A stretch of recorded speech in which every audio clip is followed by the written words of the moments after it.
आर्थिक घटना चक्र बहुविकल्पीय वस्तुनिष्ठ प्रश्न। 1. भारतीय कॉरपोरेट जगत के लिए कहा जाने लगा है कि उसकी प्रकृति काफी कुछ अल्पाधिकार की हो रही है। निम्नलिखित में से किस क्षेत्र की उपलब्धियां और कार्यप्रणाली इस तथ्य को रेखांकित करती हैं? 1. ऑटोमोबाइल, 2. दूरसंचार, 3. विमानन, 4. संगठित खुदरा कारोबार, 5. मीडिया। उपर्युक्त में से कितने विकल्प सही हैं? ए केवल 2, बी केवल 3, सी केवल 4, डी ये सभी। उत्तर इस प्रकार से है। भारतीय कारोबार तेजी से ऐसी स्थिति में पहुंच रहा है जहां कुछ प्रभावशाली कारोबारी अनेक क्षेत्रों में अपना दबदबा कायम कर रहे हैं और एक प्रकार का आर्थिक केंद्रीयकरण हो रहा है। इस्पात, सीमेंट, विमानन, ऑटोमोबाइल, दूरसंचार, संगठित खुदरा कारोबार, मीडिया, बैंकिंग, बंदरगाह, हवाई अड्डे आदि में छोटे एवं मझोले कारोबारों को या तो खरीद लिया जा रहा है। कोष्ठक के भीतर संगठित खुदरा क्षेत्र में मेट्रो आर फ्यूचर हवाई अड्डों में, जीवी के बंदरगाहों से कृष्णापत्तनम मीडिया में एनडीटीवी कोष्ठक बंद या वे बंद हो रहे हैं। कोष्ठक के भीतर Kingfisher jet Airways Go Air कोष्ठक बंद या एकदम हाशिए पर चले जाते हैं। कोष्ठक के भीतर दूरसंचार बैंकिंग कोष्ठक बंद या बाजार से बाहर हो जाते हैं। कोष्ठक के भीतर फोर्ड तथा जीएम। प्रश्न 2. भारतीय अर्थव्यवस्था में छोटे और मझोले क्षेत्रों के लिए कारोबारी सुगमता आसान हो गई है। इसके लिए निम्नलिखित में से कौन से कारण उत्तरदायी हैं? ऑप्शन है 1. अनेक परोक्ष करों का वस्तु एवं सेवा कर से प्रतिस्थापन, 2. अर्थव्यवस्था का डिजिटलीकरण, 3. नकदी प्रवाह आधारित ऋण, 4. बेहतर लॉजिस्टिक, 5. संगठित खुदरा कारोबार में वृद्धि के कारण बेहतर बाजार पहुंच। उपर्युक्त में से कितने विकल्प सही हैं? ए केवल 3, बी केवल 4, सी सभी 5, डी उपर्युक्त में से कोई नहीं। इस प्रश्न का उत्तर है सी सभी 5। प्रश्न 3. भारतीय वाणिज्यिक बैंकों के ऋण पोर्टफोलियो के संदर्भ में निम्नलिखित कथनों पर विचार कीजिए। एक वाणिज्यिक बैंकों द्वारा वितरित खुदरा ऋणों में मार्च 2021 और मार्च 2023 के बीच 24.8% की समेकित वृद्धि दर दर्ज की गई, जो समग्र ऋण वृद्धि दर का 2 गुना है। 2. मार्च 2021 और मार्च 2023 के बीच असुरक्षित खुदरा ऋण का अनुपात 22.9% से बढ़कर 25.2% हो गया। 3. असुरक्षित खुदरा ऋण में वृद्धि का कारण जोखिम लेने की क्षमता में सुधार, डिजिटलीकरण और फिनटेक का इस्तेमाल है। उपर्युक्त में से सही है ए केवल 1, बी केवल 2, सी सभी 3, डी उपर्युक्त में से कोई नहीं। उत्तर है सी सभी 3। प्रश्न 4. भारतीय रिजर्व बैंक की एक रिपोर्ट 2023 के अनुसार बैंकों एवं गैर बैंकिंग वित्तीय संस्थानों द्वारा वितरित असुरक्षित खुदरा ऋणों में वृद्धि के लिए निम्नलिखित में से कौन सा कारण उत्तरदायी नहीं है? ए. जोखिम लेने की क्षमता में सुधार, बी. डिजिटलीकरण, सी. फिनटेक का बढ़ता उपयोग, डी. अर्थव्यवस्था में मांग सृजन में वृद्धि लाने हेतु बड़े पैमाने पर ऋण बांटने की पहल। उत्तर है डी. अर्थव्यवस्था में मांग सृजन में वृद्धि लाने हेतु बड़े पैमाने पर ऋण बांटने की पहल। प्रश्न 5. रेड होल खनिक समाचारों की सुर्खियों में रहे हैं। इनके बारे में निम्नलिखित कथनों पर विचार कीजिए। एक राष्ट्रीय हरित अधिकरण एनजीटी ने 2014 में मेघालय में रेड होल खनन तकनीक का उपयोग करके कोयला खनन पर प्रतिबंध लगा दिया था। 2. रेड होल खनन तकनीक का उपयोग अब भी निर्माण स्थलों पर किया जाता है।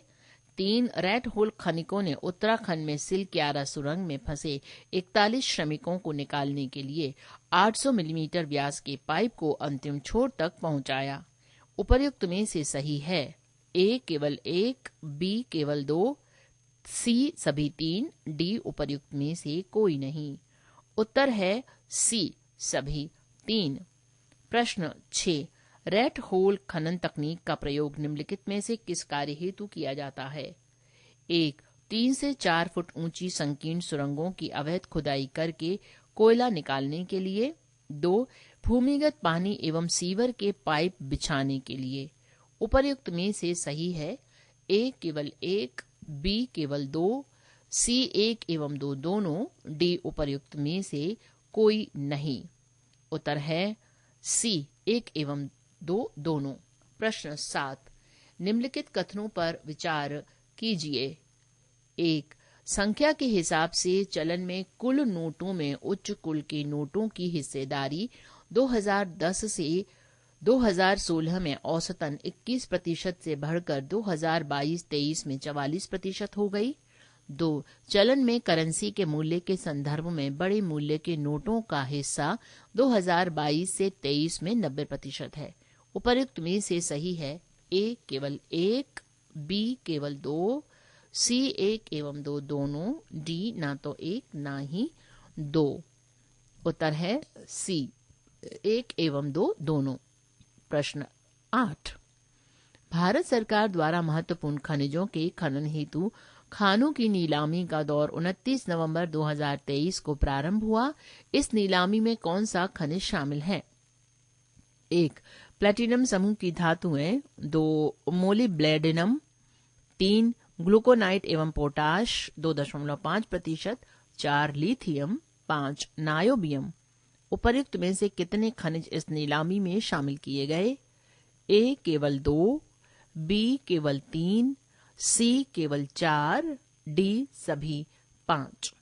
उत्तर है डी सभी 5। प्रश्न 9, भारत सरकार ने महत्वपूर्ण खनिजों के खनन हेतु रॉयल्टी की दर निर्धारित की है। इस बारे में निम्नलिखित में से कौन सा युग्म सही सुमेलित है? 1. प्लेटिनम समूह की धातुएं 4%। 2. मोलिब्लेडिनम 7.5%। 3. ग्लूकोनाइट एवं पोटाश 2.5%। लिथियम 3%। 5. नायोबियम एवं दुर्लभ अर्थ एलिमेंट्स 1%। उपर्युक्त में से कितने युग्म सही सुमेलित हैं? ए केवल 2, बी केवल 3, सी केवल 4, डी सभी 5। उत्तर है डी सभी 5। प्रश्न 10, वर्ष 2022-23 में भारत में दुग्ध उत्पादन कितना होने का अनुमान लगाया गया है? A 221.5 million ton, B 225.3 million ton, C 230.5 million ton, D 233.6 million ton. उत्तर है सी 230.5 मिलियन टन। पृष्ठ संख्या 183। प्रश्न 11 है, वर्ष 2022-23 में दुग्ध उत्पादन के घटते क्रम में निम्नलिखित में से राज्यों का कौन सा क्रम सही है? ए उत्तर प्रदेश, राजस्थान, मध्य प्रदेश, गुजरात। बी राजस्थान, उत्तर प्रदेश, मध्य प्रदेश, गुजरात। सी गुजरात, राजस्थान, उत्तर प्रदेश, मध्य प्रदेश। डी राजस्थान, गुजरात, उत्तर प्रदेश, मध्य प्रदेश। उत्तर है ए पशुपालन सांख्यिकी रिपोर्ट के अनुसार वर्ष 2022-23 में दुग्ध का कुल उत्पादन 230.5 मिलियन टन होने का अनुमान है। इसमें उत्तर प्रदेश का हिस्सा 15.72%, राजस्थान का 14.44%, मध्य प्रदेश का 8.73% तथा गुजरात का 7.49% है। प्रश्न 12 है, पशुपालन सांख्यिकी 2023 के अनुसार भारत में वर्ष 2022-23 में अंडों का उत्पादन कितना होने का आकलन है? ऑप्शन है ए 138.38 मिलियन, बी 128.56 मिलियन, सी 111.28 मिलियन, डी 103.80 मिलियन। उत्तर है ए 138.38 मिलियन। प्रश्न 13 है, वर्ष 2022-23 के दौरान अंडों के उत्पादन के मामले में निम्नलिखित राज्यों पर विचार कीजिए। 1 तेलंगाना, 2 तमिलनाडु, 3 आंध्र प्रदेश, 4 पश्चिम बंगाल, 5 कर्नाटक।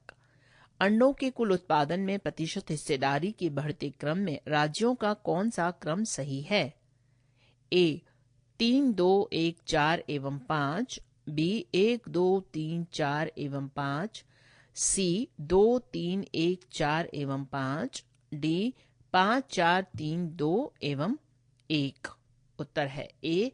पशुपालन सांख्यिकी रिपोर्ट के अनुसार वर्ष 2022-23 में अंडा का कुल उत्पादन 138.38 बिलियन अनुमानित है। इसमें आंध्र प्रदेश का हिस्सा 20.13%, तमिलनाडु का 15.58%, तेलंगाना का 12.77%, पश्चिम बंगाल का 9.54% और कर्नाटक का 6.51% हिस्सा है। प्रश्न 14 है, वित्त आयोग के संदर्भ में निम्नलिखित कथनों पर विचार कीजिए। 1. संविधान के अनुच्छेद 280(1) के अनुसार वित्त आयोग का गठन हर 5वें वर्ष या उससे पहले किया जाता है। 2. 11वें वित्त आयोग का गठन 10वें वित्त आयोग के 6 वर्ष बाद किया गया था। 3. 14वें वित्त आयोग का गठन 13वें वित्त आयोग के 5 वर्ष 2 माह बाद किया गया था। 4. 15वें वित्त आयोग की सिफारिशें 31 मार्च 2026 तक 6 वर्ष की अवधि के लिए है।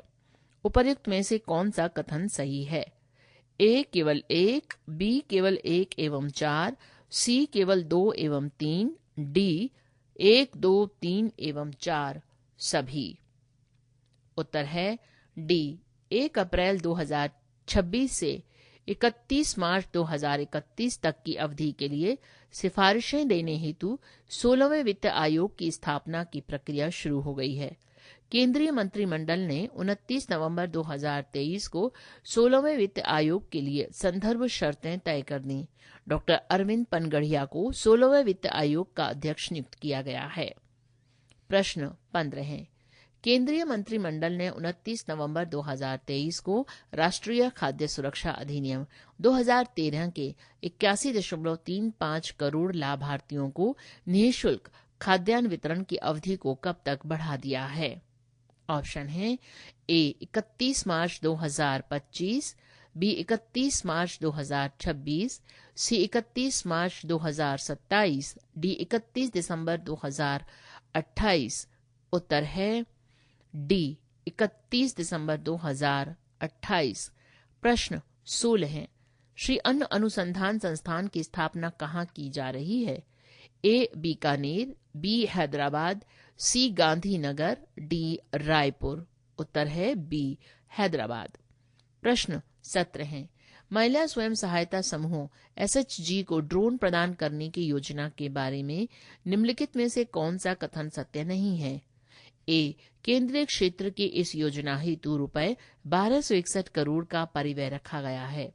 बी योजना के तहत 15,000 चयनित महिला स्वयं सहायता समूहों को ड्रोन प्रदान किए जाएंगे।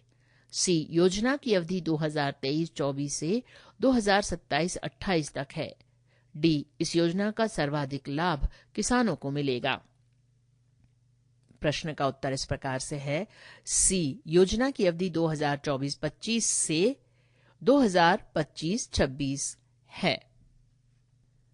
प्रश्न 18 है, वर्ष 2023-24 की दूसरी तिमाही जुलाई से सितंबर में सकल घरेलू उत्पाद की वृद्धि दर कितनी रही है? ए 6.2%, बी 7.6%, सी 7.8%, डी 8%। उत्तर है बी 7.6%। प्रश्न 19, वर्ष 2023-24 की दूसरी तिमाही जुलाई से सितंबर में निम्नलिखित में से किस क्षेत्र के सकल मूल्य जोड़ जीबीए में सर्वाधिक वृद्धि हुई? ए विनिर्माण, बी निर्माण, सी व्यापार, होटल, परिवहन, दूरसंचार एवं प्रसारण से संबंधित सेवाएं, डी कृषि, पशुपालन, वानिकी एवं मत्स्य पालन। उत्तर इस प्रकार से है, ए राष्ट्रीय सांख्यिकी कार्यालय द्वारा जारी आंकड़ों के अनुसार वर्ष 2023-24 की दूसरी तिमाही जुलाई से सितंबर सकल मूल्य जोड़ जीबीए में विनिर्माणी क्षेत्र की वृद्धि दर सर्वाधिक 13.9%, निर्माण की 13.3%, व्यापार, होटल, परिवहन, संचार तथा प्रसारण से संबंधित सेवाओं की 4.3% तथा कृषि, पशुपालन, वानिकी एवं मत्स्य पालन की वृद्धि दर सबसे कम 1.2% रही। प्रश्न 20।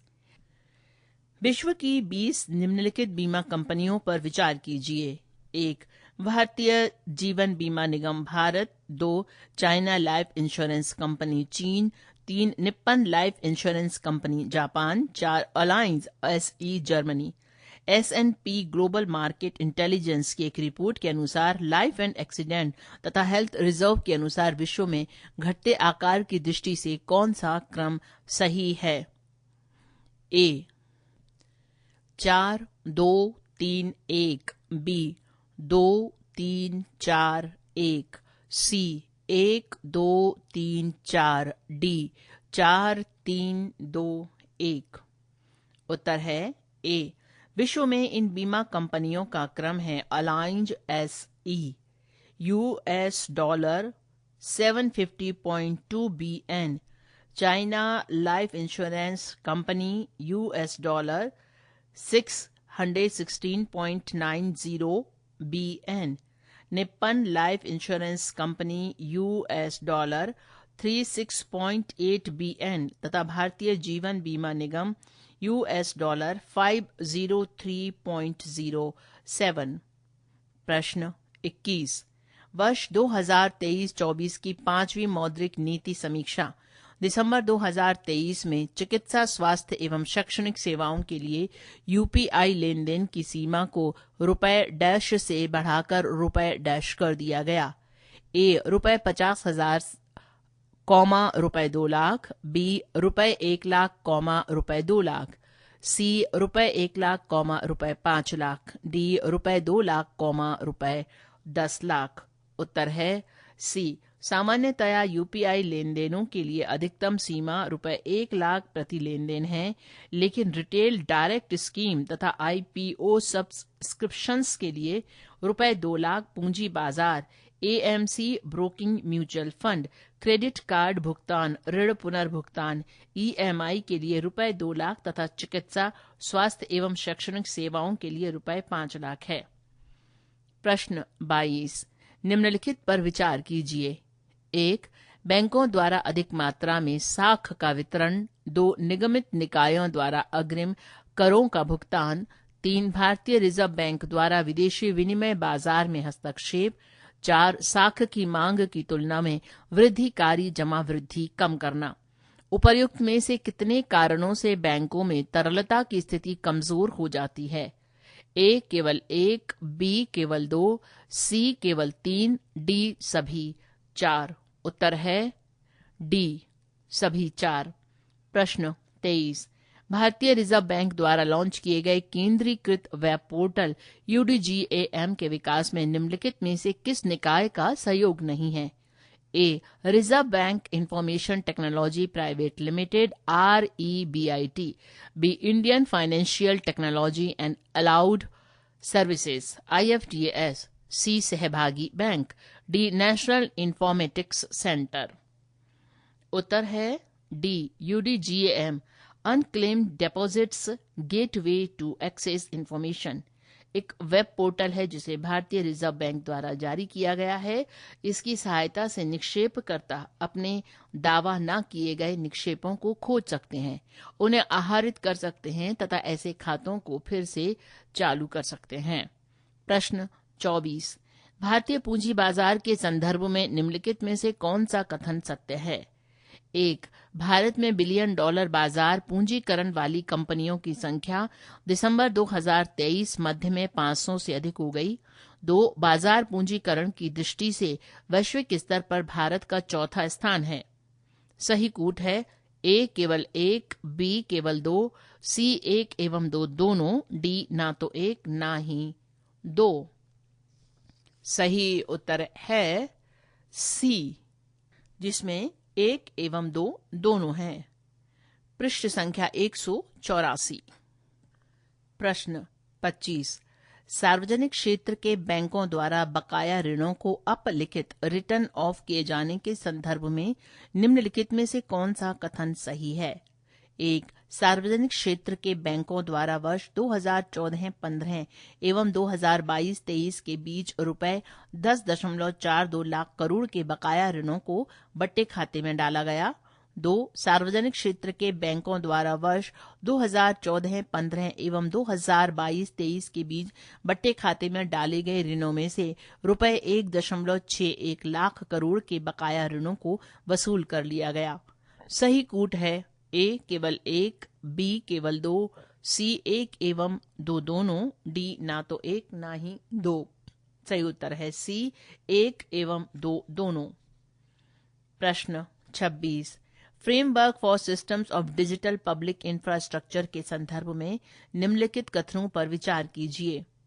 1, इसकी अवधारणा G20 के नई दिल्ली शिखर सम्मेलन 2023 में प्रस्तुत की गई। 2, ये स्वैच्छिक एवं सुझाया गया फ्रेमवर्क है।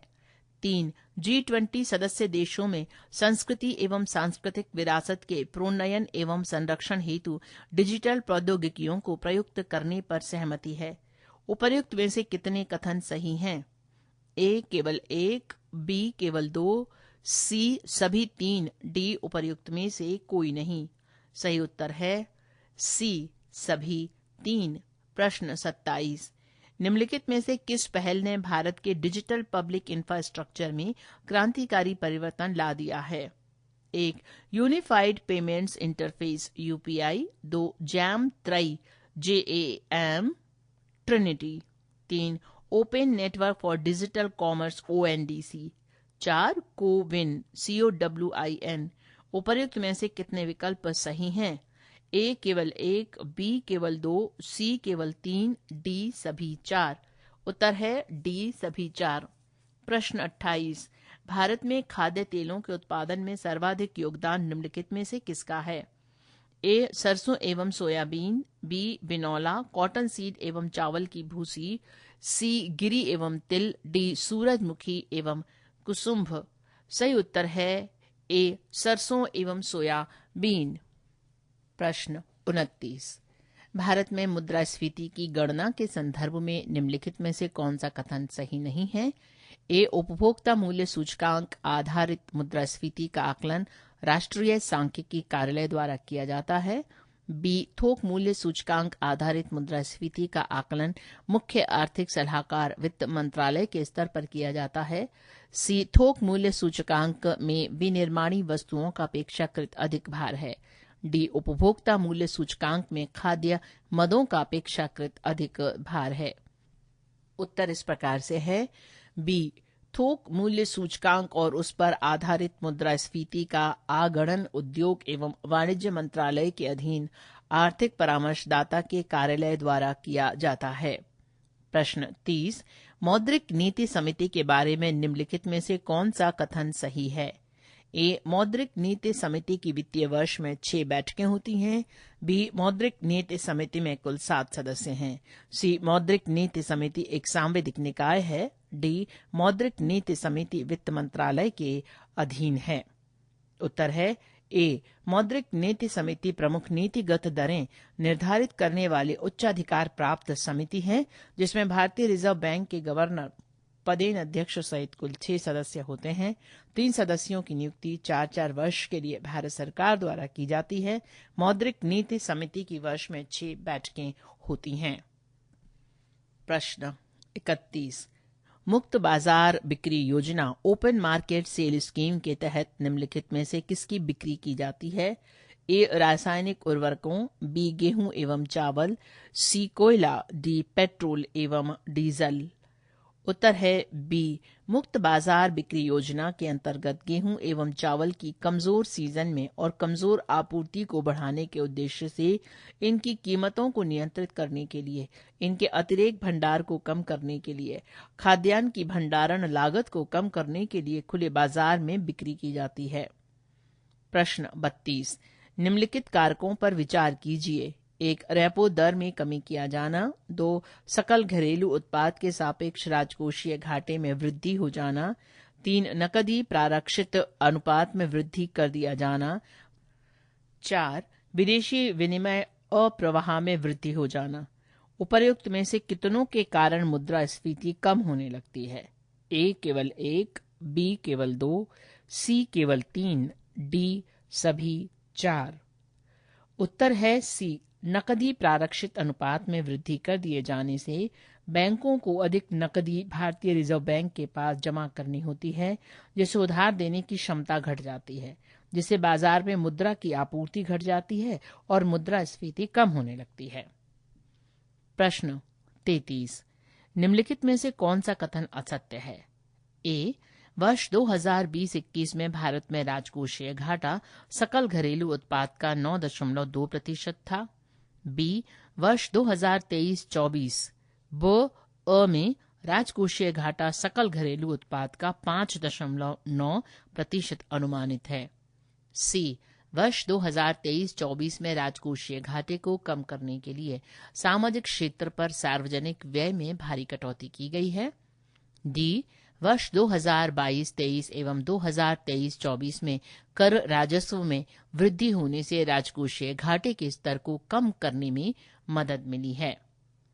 उत्तर है सी, यानी वर्ष 2023-24 में राजकोषीय घाटे को कम करने के लिए सामाजिक क्षेत्र पर सार्वजनिक व्यय में भारी कटौती की गई है।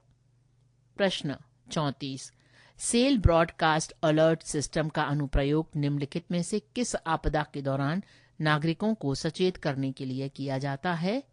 1. सुनामी, चक्रवात, भूकंप, विनाशकारी बाढ़। 2. सार्वजनिक सुरक्षा संदेश। 3. संकटग्रस्त लोगों को बाहर निकालने के लिए। 4. आपातकालीन सूचना देने के लिए उपर्युक्त में से कितने विकल्प सही हैं? ए केवल 1, बी केवल 2, सी केवल 3, डी सभी 4। उत्तर है डी। दूरसंचार विभाग ने राष्ट्रीय आपदा प्रबंधन प्राधिकरण के साथ मिलकर सेल ब्रॉडकास्टिंग अलर्ट प्रणाली का समग्र परीक्षण करने की पहल की है। इसका उद्देश्य आपदाओं के दौरान आपातकालीन संप्रेषण और संचार को प्रभावी तरीके से प्रयुक्त किया जाना है, ताकि लोगों के जानमाल की रक्षा की जा सके। प्रश्न 35। छतरी भ्रमण कैनोपी वॉक निम्नलिखित में से क्या है?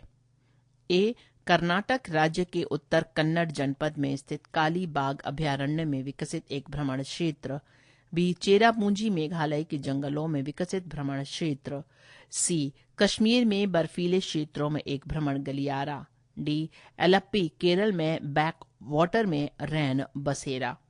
उत्तर है ए, कर्नाटक राज्य के उत्तर कन्नड़ जनपद में स्थित कालीबाग अभयारण्य में घने वृक्षों के बीच भूमि से 30 फुट ऊपर 240 मीटर लंबा छतरी भ्रमण कैनोपी वॉक क्षेत्र विकसित किया गया है, जो दर्शकों को प्रकृति के बीच जीवों और वनस्पतियों के दर्शन कराता है। प्रश्न 36। सी बकथॉर्न के बारे में निम्नलिखित कथनों पर विचार कीजिए। 1. ये एक कटीली झाड़ी है जिस पर नारंगी पीले रंग का खाने योग्य बेरी पैदा होती है। 2. ये लद्दाख के ठंडे रेगिस्तानी क्षेत्रों तथा हिमाचल प्रदेश के लाहौल, स्पीति तथा किन्नौर के कुछ भागों में जंगली रूप से उगता है। 3. उत्तराखंड, सिक्किम तथा अरुणाचल प्रदेश के कुछ भागों में भी उगाया जाने लगा है। 4. ये एक लोक औषधि है जिसका प्रयोग पेट, हृदय तथा त्वचा के रोगी के ठीक करने के लिए किया जाता है। उपर्युक्त में से कितने कथन सही हैं? ए केवल 1, बी केवल 2, सी केवल 3, डी सभी 4। उत्तर है डी सभी 4। पृष्ठ संख्या 185। प्रश्न 37। माइक्रो एल्गाई के बारे में निम्नलिखित में से कौन सा कथन असत्य है? ए, ये सूक्ष्म शैवाल है जो दिखाई नहीं देते। बी, ये फाइटोप्लैंक्टन है जो आमतौर पर गंदे पानी में पाए जाते हैं। सी, ये एकल कोशीय प्रजातियां हैं जो व्यक्तिगत रूप से या श्रृंखलाओं या समूहों में मौजूद रहती हैं। डी, इन्हें आमतौर पर कार्बन डाइऑक्साइड को स्थिर करने तथा कम करने के लिए प्रयुक्त किया जा सकता है। इसका उत्तर है बी, ये फाइटोप्लैंक्टन है जो आमतौर पर गंदे पानी में पाए जाते हैं। प्रश्न 38। निम्नलिखित कथनों पर विचार कीजिए। 1. चावल के उत्पादन में विश्व में भारत का पहला स्थान है। 2. भारत विश्व में चावल का सबसे बड़ा निर्यातक है। उपर्युक्त में से सही कथन है? ए केवल एक, बी केवल दो, सी एक एवं दो दोनों, डी ना तो एक ना ही दो। उत्तर इस प्रकार से है बी केवल दो, यानी भारत विश्व में चावल का सबसे बड़ा निर्यातक है। प्रश्न 39, ऑनलाइन ब्लॉगिंग प्लेटफॉर्म Socio.in की एक हालिया रिपोर्ट के अनुसार देश के कुल सकल घरेलू उत्पाद के प्रतिशत हिस्से के रूप में राज्यों का कौन सा क्रम सही है? ए महाराष्ट्र, उत्तर प्रदेश, तमिलनाडु, गुजरात, पश्चिम बंगाल। बी महाराष्ट्र, तमिलनाडु, गुजरात, पश्चिम बंगाल, उत्तर प्रदेश। सी तमिलनाडु, महाराष्ट्र, गुजरात, पश्चिम बंगाल, उत्तर प्रदेश। डी महाराष्ट्र, गुजरात, उत्तर प्रदेश, तमिलनाडु, पश्चिम बंगाल। उत्तर है ए, देश के सकल घरेलू उत्पाद में महाराष्ट्र का हिस्सा 15.7%, उत्तर प्रदेश का 9.2%, तमिलनाडु का 9.1%, गुजरात का 8.2%, पश्चिम बंगाल का 7.5% है। प्रश्न 40, संपोषणीय व्यापार एवं मानकों पर अंतर्राष्ट्रीय कन्वेंशन का आयोजन 2 से 3 नवंबर 2023 को कहां किया गया? ए पेरिस, बी जेनेवा, सी बीजिंग, डी नई दिल्ली। उत्तर है डी उद्योग प्रोन्नयन एवं आंतरिक व्यापार विभाग DPIIT स्थिरता मानकों पर संयुक्त राष्ट्र फोरम UNFSS तथा भारतीय गुणवत्ता परिषद QCI के सहयोग से संपोषणीय व्यापार एवं मानकों पर अंतर्राष्ट्रीय कन्वेंशन ICSDS का आयोग 2 से 3 नवंबर 2023 को नई दिल्ली में आयोजित किया गया। पृष्ठ संख्या 186।